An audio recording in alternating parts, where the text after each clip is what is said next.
Sir सबसे पहले तो ये बताइएगा कि ईरान ने इजराइल पर हमला किया, इजराइल ने जवाबी कार्रवाई की, यानी कि अब ईरान ये डिमांड कर रहा है कि जो इस वक्त सिचुएशन लबनान में है उसको भी ख़त्म किया जाए और उसके साथ भी मुस्तकिल जंग बंदी की जाए, फिर ईरान जो है वो डील करेगा। देखिए, वजह ये है कि ईरान ने काफ़ी अच्छा आर्थिक जंग बंदी रखी है और काफ़ी हद तक अगर आप फील्ड मार्शल भी ईरान गए थे पिछले दिनों में और यही बात आई थी कि जी तकरीबन मुसवदे पे फैसला हो गया है, दोनों मुल्कों में अंडरस्टैंडिंग हो गई है और ईद से पहले शायद हो सकता है फेज 1 में नेवल ब्लॉकेट ख़त्म हो जाए, फिर हरमूज को ब्लॉकेट ख़त्म कर दें और सीज फायर को 60 दिन के लिए आगे एक्सटेंड कर दीजिए आर्मी तौर पर और उसके बाद बाकी इंटीग्रेटेड हैं उनको रिजॉल्व किया जाए। लेकिन फिर उसके बाद ट्रम्प को आपको पता है कभी कोई बात कि मैं 2 दिन में अटैक कर रहा हूँ, कभी 3 दिन में अटैक कर रहा हूँ, फिर खलीजी मालिक ने जाकर रिक्वेस्ट किया, फिर डिले किया और फिर ही वाज गोइंग टू बहुत सिचुएशन रूम में कहते कि मैं जाके और वहाँ फैसला करने लगा हूँ, वो फैसला नहीं किया और उसके बाद फिर अभी आपके सामने इसराइल जो है वो लेबनान पर अटैक करता जा रहा है, 25% कब्जे पे इलाके पे कब्जा कर लिया, जो कि ग्रेटर इसराइल के डिजाइन में एक ये उसका पार्ट है। सही। और फिर उसके बाद कभी ये ईरान की वो जो है बंदरगाह हैं उनके ऊपर अटैक कर देते हैं, ड्रोन मार देते हैं, कभी कुछ कर देते हैं। ईरान ने टू रिटेलिएट। ईरान का नजर ये है कि सीज फायर में एक फैसला हुआ था कि लेबनान में इसराइल की और लेबनान की जंगबंदी होगी और उसको वायलेट नहीं किया जाएगा, लेकिन कॉन्टिन्यूसली जो इसराइल है वो उसको वायलेट कर रहा है और वहाँ पर कब्जे करता जा रहा है, फिर झंडे लहरा रहा है, जिसकी वजह से Iran had to take this step कि उसने कुवैत में बहरान में भी ये मिसाइल फायर किए, इसराइल ने ईरान में फायर किए, ईरान ने इसराइल में फायर किए। लेकिन ये जब आधी जंगबंदी होती है ऐसी चीजें होती रहती और ये इट्स पार्ट स्क्रिमिशेस जो है बॉर्डर की चलती रहेंगी जब तक कि परमानेंट सीज फायर नहीं होगी, परमानेंट तस्वीर नहीं हो जाएगा, परमानेंट पार्ट नहीं हो जाएगा। मिस्टर ट्रम्प चाहते हैं किसी तरीके से भी वो चाहे मसल टैक्सिंग करें, पोस्टरिंग करें, प्रेशर टैक्टिक इस्तेमाल करें कि थोड़ा ईरान से ज्यादा कंसेशन ले लें, जो कि ईरान देने पर तैयार नहीं है और उनके पास अपने अवाम को बताने के लिए कोई अभी तक कोई ऐसी चीज नहीं है कि वो कहें कि देखिए मैंने इतने $100 बिलियन मैंने खर्च भी किए, मैंने 30-40-42 जहाज भी गंवा दिए,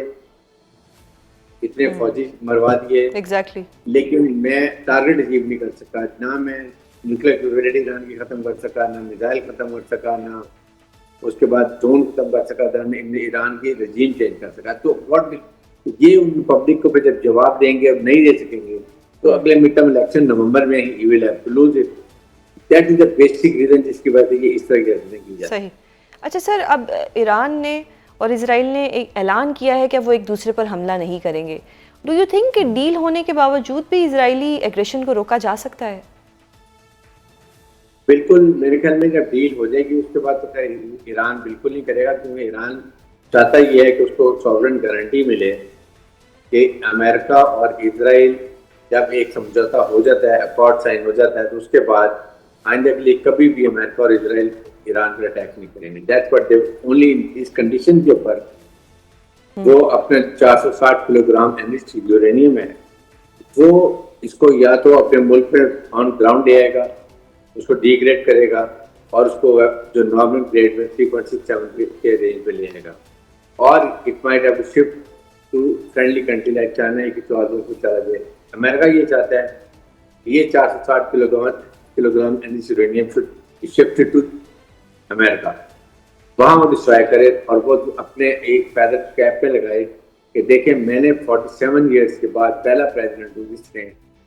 ईरान को डीन्यूक्लियराइज कर दिया, उसकी न्यूक्लियर कैपेबिलिटी खत्म कर दी और आप इसराइल को, अमेरिका को या यूरोपियन को किसी को ईरान से ये थ्रेट नहीं है। ये वो चाह रहा है, जिसकी वजह से वो लेट तो करता जा रहा है, कहीं ना कहीं पुलिस जा रहा है कि जी सर, रिसेंटली मोहसिन नकवी साहब का भी दौरा हुआ तेहरान का, उन्होंने फील्ड मार्शल सैयद आसिम मुनीर का पैगाम भी दिया सुप्रीम लीडर को, यानी कि ये जो ब्रेक थ्रू होने जा रहा है ये भी पाकिस्तान के जरिए होने जा रहा है। 100%, 200% field marshal Syed Asim Munir, prime minister Pakistan, उनकी कोशिशें हैं और पर्सनल एफर्ट है फील्ड मार्शल सैयद आसिम मुनीर की।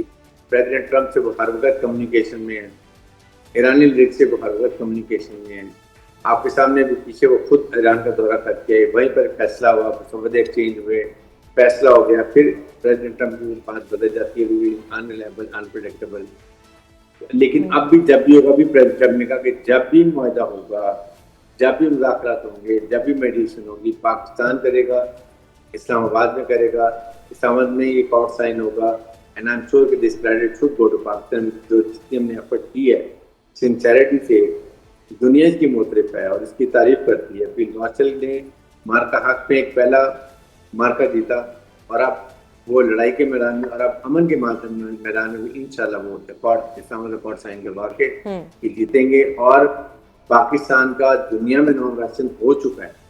पाकिस्तान का स्टेचर बहुत हाई हो गया है, पाकिस्तान नेट सिक्योरिटी प्रोवाइडर बन चुका है, रीजनल स्टेबलाइजर बन गया, इंडिया आइसोलेट हो गया। This is a big thing, everybody looking towards Pakistan. Pakistan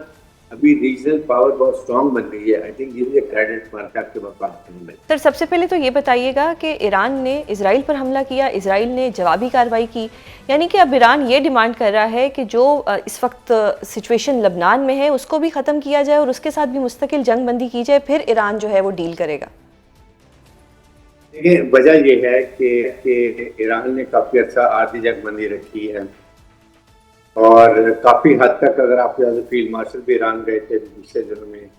और यही बात आई थी कि जी तकरीबन सौदे पे फैसला हो गया है, दोनों मुल्कों में अंडरस्टैंडिंग हो गई है, और ईद से पहले शायद हो सकता है फेज 1 में नेवल ब्लॉकेट ख़त्म हो जाए, फिर हरमूज को ब्लॉकेट ख़त्म कर दें और सीज फायर को 60 दिन के लिए आगे एक्सटेंड कर दीजिए आर्मी तौर पर,